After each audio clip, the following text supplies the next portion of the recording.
नमस्कार सांगलीकर, आज आपल्या प्रवासाचा 9वा दिवस आणि आज मी तुम्हाला वडापावपेक्षा मोठी गोष्ट सांगणार आहे, ती म्हणजे माणुसकी। आज गाड्यावर एक खूप सुंदर प्रसंग घडला। व्हिडिओ पाहून रस्त्यावरून काही कस्टमर आपला वडापाव खाण्यासाठी आले होते, पण गर्दी इतकी होती की अनेकांना निराश होऊन जावे लागत होतं।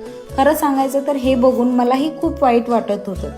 तेवढ्यात शेवटची ऑर्डर देणारं एक कपल जे बोललं ते मनाला घर केलं।